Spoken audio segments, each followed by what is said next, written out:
दोस्तों 3 जनवरी 2026 की सुबह अमेरिकी राष्ट्रपति डोनाल्ड ट्रंप ने अपने दूसरे कार्यकाल में वेनेजुएला पर एक गुंडा स्टाइल हमला करवाया। इसमें राष्ट्रपति निकोलस मादुरो और उनकी पत्नी सिलिया फ्लोरेस को अपहरण कर लिया गया। ट्रंप ने इसे कानून प्रवर्तन बताया, लेकिन दुनिया इसे साम्राज्यवादी गुंडागर्दी मान रही है। 150 से ज्यादा जेट्स ने वेनेजुएला की सेना पर बमबारी की। स्पेशल फोर्सेस ने काराकास में मदुरो के घर पर धावा बोला और उन्हें उठाकर न्यूयॉर्क ले आए।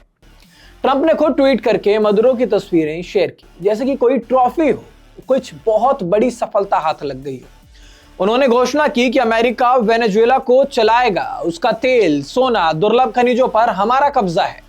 लेकिन ये ट्रंप की महत्वाकांक्षा की शुरुआत थी, जो अब ईरान की ओर मुड़ रही है, जहां पर तनाव चरम पर पहुंच चुका है और ट्रंप ने ईरान को अगला निशाना बताया।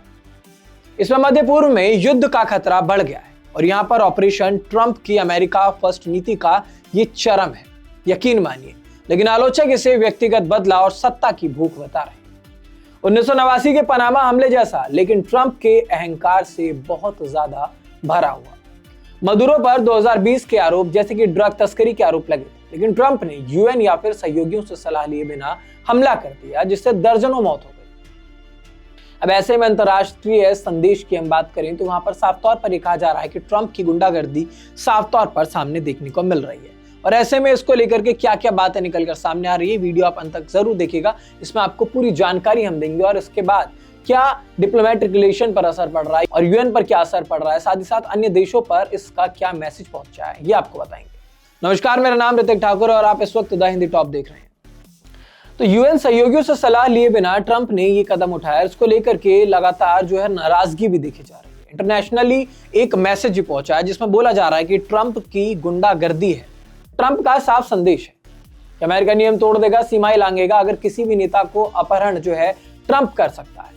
और ऐसे में इस पूरे मामले में ट्रंप का भी संदेश जो समझ आ रहा है वो यही है कि अमेरिका नियम तोड़ेगा, सीमाएं लांघेगा और किसी भी नेता को अपहरण कर सकता है अगर वो ट्रंप के हितों में बाधा बनेंगे।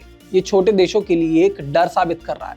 ट्रंप जैसे नेता दुनिया को जंगल राज बनाने पर तुले हुए और हकीकत है ये। ईरान को लेकर ट्रंप ने कहा कि अगर तेहरान नहीं माना तो इनडायरेक्टली उन्होंने कहा कि मदुरो जैसा हश्र हो सकता है, जैसा कि वैश्विक तनाव बढ़ाने के लिए इतना काफी है। यूएन की अगर बात करें तो कूटनीति पर भी काफी ज्यादा प्रभाव है। लोग कहते हैं कूटनीति अपनाओ, उसके थ्रू बात कीजिए ताकि जो है तनाव बहुत ज्यादा ना हो। लेकिन ट्रंप ने यूएन चार्टर की पूरी तरह से धज्जियां उड़ाकर रख दी है। कूटनीति एकदम खत्म कर दी है। बिना अनुमति के बल का प्रयोग किया गया। रशिया, चीन ने इसे ट्रंप का राज्य आतंकवाद कहा है। इमरजेंसी मीटिंग्स बुलाई गई। ट्रंप ने वीटो का इस्तेमाल करके रोक दिया, लेकिन यूएन की साख कमजोर। भविष्य में फिर कूटनीति की जरूरत ही नहीं पड़ेगी। ट्रंप जैसे नेता तो सीधे ही अपहरण करके किसी भी नेता को, किसी प्रेसिडेंट को उसके देश से, उसके बेडरूम से उठा करके ला सकते हैं। अब आप समझिए बात, किसी देश के अगर प्रेसिडेंट को ही उठाकर ले आ रहे हैं बेडरूम में घुस करके। पिछले कई दिनों से सीआईए की तरफ से जो ऑपरेशन चल रहा था और फिर 150 चार्टर्स पहुंचते, ये कहीं ना कहीं संवेदनशील मुद्दा है। ईरान मुद्दे पर यूएन में बहस और तेज हो गई, जहां पर ट्रंप की धमकियां परमाणु समझौते को तोड़ सकती है। और ऐसे में इस पूरे मामले को लेकर अन्य देशों पर भी काफी ज्यादा प्रभाव। लैटिन अमेरिका में अराजकता फैल गई है। पड़ोसी देश डरते हैं कि ट्रंप अगला हमला किस पर कर दें, कुछ नहीं पता।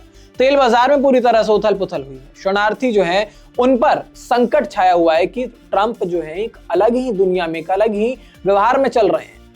ट्रंप की वजह से कार्टेल जो है वो मजबूत हो सकते हैं। ईरान में ट्रंप की धमकियों से तेल की कीमतें आसमान छू रही हैं।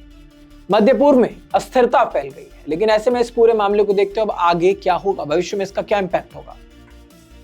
मदुरो को 5 जनवरी यानी कि आज न्यूयॉर्क कोर्ट में ट्रंप खुद गवाह बना सकते हैं। लेकिन ऐसे में इस पूरी में संभावना इस पूरे मामले के बाद ये है कि ट्रंप कहीं ना कहीं अपने आप को जीता हुआ समझ रहे हैं कि वेनेजुएला पर उन्होंने कब्जा कर लिया है। लेकिन इसका विद्रोह भी उन्हें पूरा झेलना होगा अगर ऐसा होता है तो। ईरान एस्केलेट कर सकता है। ट्रंप ईरान पर हमला करें, क्योंकि ट्रंप लगातार ये जो धमकी है ईरान को देते हैं कि हम और हमला करेंगे या फिर हमसे अगर ईरान टकराने की कोशिश करेगा तो हम बहुत बुरा हश्र करेंगे। हालांकि बात यह है कि ईरान भी दब नहीं रहा। ईरान लगातार जो है विरोध करता है, ट्रंप को बार बार कह रहा है कि हमारे बीच में बोलने की जरूरत नहीं और हम डरते नहीं है किसी से।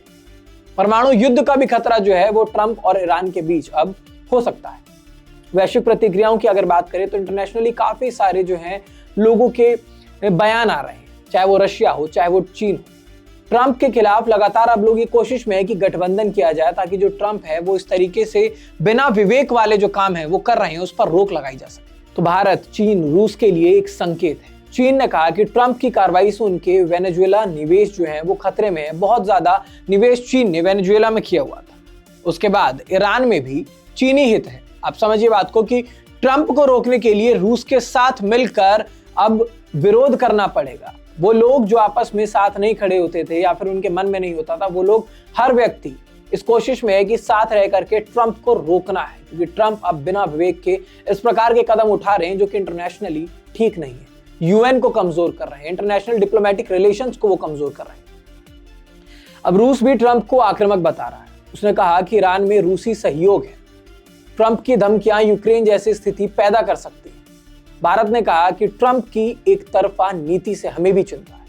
ईरान से तेल आयात भारत के लिए प्रभावित हो सकता है। भारत यूएन में ट्रंप के खिलाफ आवाज उठा सकता है, लेकिन भारत बहुत न्यूट्रल होकर चल रहा है, संतुलन बनाकर चल रहा है, सब मिलाकर चल रहा है। ट्रंप की महत्वाकांक्षा दुनिया को युद्ध की ओर धकेल रही है, मदुरो से लेकर ईरान तक। ये ट्रंप का जो एक्शन था वो कहीं ना कहीं अपने आप को ट्रंप एक तरीके का विलन साबित कर रहे हैं। चाहे वो ईरान हो, चाहे वो रशिया हो, चाहे वो चाइना हो, चाहे वो भारत हो, हर किसी के लिए ये चिंताजनक विषय है और उस विषय का नाम है ट्रंप। ट्रंप जिस प्रकार का एक्शन इस बार ले चुके हैं, जो मदुरो को वो लेकर आए हैं, उनकी पत्नी को लेकर आए हैं, ये साफ तौर पर दर्शाता है कि ट्रंप के लिए कोई भी सीमाएं मायने नहीं रखती। उनके लिए डिप्लोमेसी किसी तरीके की मायने नहीं रखती। उन्हें मतलब नहीं, अगर बात उनके हित की आई तो वो कुछ नहीं देखेंगे। और इसको लेकर के सभी जो देश हैं वो चिंतित हैं। और ऐसे में आपकी क्या राय बनती है हमें कमेंट बॉक्स में जरूर बताइएगा। साथ ही साथ अगर वीडियो अच्छी लगी हो तो लाइक, कमेंट, शेयर करें और द हिंदी टॉप चैनल को सब्सक्राइब करें।